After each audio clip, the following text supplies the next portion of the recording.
এখন দেখবেন সংবাদ শিরোনাম। ইরান জুড়ে চলছে যুক্তরাষ্ট্র ইসরায়েলের তাণ্ডব। অভিযানের সমর্থন দিল মার্কিন সিনেট। ইসরায়েলি দূতাবাসে পাল্টা হামলার হুঁশিয়ারি তেহরানের।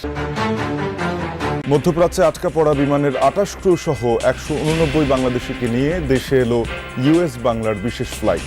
শঙ্কা কাটল পরিবার স্বজনদের। দ্রুতই যুক্তরাষ্ট্রের বেশ কিছু অস্ত্রের মজুদ ফুরিয়ে যাবে ধারণা সমর বিশ্লেষকদের। মধ্যপ্রাচ্যের দেশগুলো থেকে পাল্টা আঘাতের শঙ্কা নিয়ে আন্তর্জাতিক অঙ্গনে আলোচনা। মধ্যপ্রাচ্য সংকটে বৈশ্বিক বাণিজ্যে অস্থিরতা, উদ্বেগ বাড়ছে বাংলাদেশেও। সংঘাত দীর্ঘায়িত হলে বিকল্প বাজার খুঁজতে হবে বলছেন ব্যবসায়ীরা। খুলনায় শ্রমিক দল নেতাকে গুলি করে হত্যা, অস্ত্রসহ আটক এক। তালিকা করে চাঁদাবাজ অস্ত্রধারীদের বিরুদ্ধে অভিযান চলবে জানালেন স্বরাষ্ট্রমন্ত্রী। ঢাকা টাঙ্গাইল মহাসড়কে আবারও যানজটে ভোগান্তির শঙ্কা। নির্মাণ কাজের জন্য এলেঙ্গা অংশে যানবাহনের ধীরগতি। নির্বিঘ্ন হবে ঈদযাত্রা, দাবি পুলিশের। আসসালামু আলাইকুম। এতক্ষণ দেখছিলেন সংবাদ শিরোনাম, এখন দেখবেন বিস্তারিত। ইরান জুড়ে ভয়াবহ তাণ্ডব চালিয়ে যাচ্ছে যুক্তরাষ্ট্র ইসরায়েল যৌথ বাহিনী। বুধবারও দেশটির একের পর এক গুরুত্বপূর্ণ সামরিক স্থাপনা লক্ষ্য করে হয়েছে হামলা। ইসরায়েলের সামরিক বিভাগ আইডিএফ এর দাবি, ইরানের নিরাপত্তা বিভাগের বেশ কয়েকটি শাখার সদর দপ্তর গুড়িয়ে দিয়েছে তারা। রেভলিউশনারি গার্ডস, বাসিজ ফোর্স, কুদস ফোর্স ও পুলিশের বেশ কয়েকটি ইউনিটের কার্যালয় ধ্বংস করা হয়েছে। হামলার শিকার সাইবার কমান্ড সেন্টারও। কুর্দি অধ্যুষিত বানেহ এলাকায়ও সামরিক ঘাঁটিতে মিসাইল ছুড়েছে যৌথ বাহিনী। ইরানের ২০টির বেশি যুদ্ধজাহাজ ডুবিয়ে দেওয়ার দাবি করেছে ওয়াশিংটন। মধ্যপ্রাচ্যে যুদ্ধে আটকে পড়া বিমান বাংলাদেশ এয়ারলাইন্সের ২৮ ক্রু সহ ১৮৯ বাংলাদেশিকে নিয়ে ইউএস বাংলার বিশেষ ফ্লাইটটি ঢাকায় পৌঁছেছে। সকালে সংযুক্ত আরব আমিরাত থেকে আসা বাংলাদেশিরা ঢাকার হযরত শাহজালাল আন্তর্জাতিক বিমানবন্দরে অবতরণ করেন। মধ্যপ্রাচ্যে চলমান সংঘাতে ফ্লাইট স্থগিত হওয়ায় সংযুক্ত আরব আমিরাতের দুবাইয়ে আটকে পড়েন তারা। তাদের গ্রহণ করতে বিমানবন্দরে অপেক্ষা করছেন ফেরত আসা ব্যক্তিদের পরিবার ও স্বজনরা। বলেন, হঠাৎই যুদ্ধের পরিস্থিতিতে তৈরি হওয়ায় স্বজনরা উদ্বিগ্ন ছিলেন। যোগাযোগ করলে কিছুক্ষণ পরপরই মিসাইল হামলার খবর জানাচ্ছিলেন তাদের স্বজনরা। এতে পরিবার ও পরিজনরা আতঙ্কিত হয়ে পড়েন। ইউএস বাংলা এয়ারলাইন্সের এই ফ্লাইটের কথা জানতে পেরে গভীর রাতেই অনেকে বিমানবন্দরে চলে আসেন। এখানেই করেন সাহারিন। বিমান অবতরণের খবরে সবাই সন্তুষ্ট, প্রিয়জনকে নিরাপদে ফেরত পাচ্ছেন, এটাই তাদের বড় স্বস্তি। আমার আব্বুরা সেফলি ওখানে উঠতে পেরেছে এবং এখানে শুনছে নাকি ল্যান্ডও করে ফেলেছে। ওনার জন্যই দাঁড়িয়ে আছে এখানে সেহরি করছে। এখানে সেহরি করার পর এখানে আমরা ওনার জন্য অপেক্ষা করছি। আমার আব্বু এসে তাই আমার মনটা খুশি লাগছে। অনেক টেনশনে ছিলাম, কারণ উনি তো আসার কথা। তারপরে যখন ওখানে গন্ডগোল হচ্ছে, বোমা হচ্ছে, তখন খুব টেনশন হচ্ছিল। টেনশন মুক্ত লাগছে, কিছুক্ষণ সময় লাগবে হয়তো। 10 দিনের বেশি যুদ্ধ চললে ফুরিয়ে যাবে যুক্তরাষ্ট্রের গুরুত্বপূর্ণ বেশ কিছু অস্ত্রের মজুদ। মার্কিন সমর বিশ্লেষকদের বরাতে উঠে এসেছে এমন তথ্য। তাদের দাবি, যুক্তরাষ্ট্রের সমর ভাণ্ডারে আকাশ প্রতিরক্ষায় ব্যবহৃত ক্ষেপণাস্ত্রের সংখ্যা সীমিত।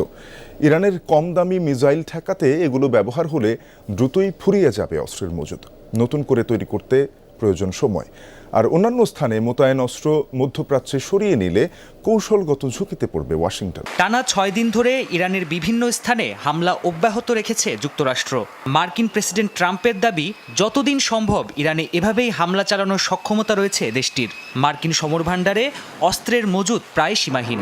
এদিকে কিছুদিন আগে মার্কিন প্রতিরক্ষা বিভাগ পেন্টাগন থেকে ফাঁস হওয়া তথ্যে উঠে এসেছে ভিন্ন চিত্র।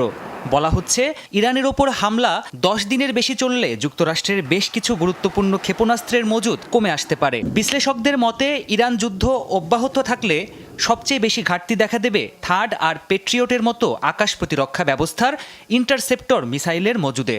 একটি থার্ড ব্যাটারিতে মোট 8টি মিসাইল থাকে। এমন মাত্র 9টি থার্ড এয়ার ডিফেন্স সিস্টেম আছে মার্কিন সমর ভাণ্ডারে। তাছাড়া উন্নত এসব অস্ত্রের নির্মাণ ব্যয় ইরানের সস্তা মিসাইলের তুলনায় অত্যন্ত বেশি। নতুন করে তৈরি করতেও বেশ সময় প্রয়োজন। বর্তমানে যে হারে ইরানের মিসাইল প্রতিহত করতে হচ্ছে তা অনির্দিষ্টকাল ধরে বজায় রাখা সম্ভব নয়। নিশ্চিতভাবেই এটি দীর্ঘ সময় চলবে না, এমনকি কয়েক সপ্তাহে মজুদ ফুরিয়েও যেতে পারে। এমন পরিস্থিতিতে যুক্তরাষ্ট্র নতুন করে অস্ত্র উৎপাদন শুরু করতে পারে, অথবা বিশ্বের বিভিন্ন প্রান্তে মোতায়েন অস্ত্র মধ্যপ্রাচ্যে সরিয়ে নিতে পারে। এক্ষেত্রে সেসব এলাকায় ঝুঁকির মধ্যে পড়বে মার্কিন ঘাঁটি আর স্থাপনাগুলো। যুক্তরাষ্ট্রের কিছু অস্ত্র ইউক্রেনে রাশিয়ার হামলা মোকাবেলায় ব্যবহৃত হচ্ছে, আর কিছু অস্ত্র এশিয়া বিশেষ করে ইন্দো প্যাসিফিক অঞ্চলে মোতায়েন রয়েছে। সেগুলো বর্তমানে ব্যবহার না হলেও ইন্দো প্যাসিফিকে কোনো জরুরি পরিস্থিতি তৈরি হলে এগুলোর প্রয়োজন পড়বে। এসব অস্ত্র সরিয়ে নেওয়া হলে যুক্তরাষ্ট্রের উদ্বেগ আরও বাড়বে। ইরানের বিরুদ্ধে চলমান যুদ্ধে অত্যাধুনিক যুদ্ধবিমান, মিসাইল সিস্টেম আর ড্রোন সহ 20টিরও বেশি আলাদা যুদ্ধাস্ত্র ব্যবহার করছে যুক্তরাষ্ট্র।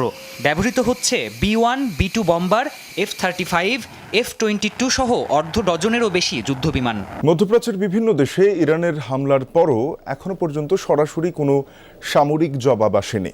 এসব দেশের পক্ষ থেকে পাল্টা আঘাত আসবে কিনা তা নিয়ে বিশ্বজুড়ে আলোচনা চলছে। অনেকের মতে ইরানের বিরুদ্ধে পদক্ষেপ মানে ইসরায়েলের পাশে দাঁড়ানো, তাই আরব দেশগুলো সংযত। একই সঙ্গে হরমুজ প্রণালীর মতো গুরুত্বপূর্ণ বাণিজ্য পথ সচল রাখার চেষ্টাও করছেন তারা। তবে প্রতিরক্ষায় যুক্তরাষ্ট্রের সাথে মধ্যপ্রাচ্যের হাত মেলানোর সম্ভাবনাও উড়িয়ে দিচ্ছেন না বিশ্লেষকরা। সর্বোচ্চ নেতাকে হারিয়ে একের পর এক দেশে হামলা চালিয়ে যাচ্ছে ইরান।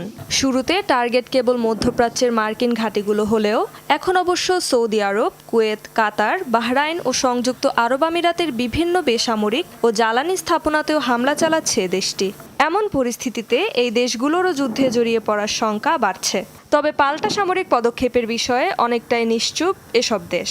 তাদের এই নীরবতার পেছনের কারণ নিয়ে চলছে নানা জল্পনা। বিশ্লেষকরা বলছেন, গাজায় ইসরায়েলি আগ্রাসন নিয়ে নীরব দর্শকের ভূমিকা পালন করায় এমনিতেই ব্যাপক সমালোচনার মুখে বিভিন্ন আরব দেশ।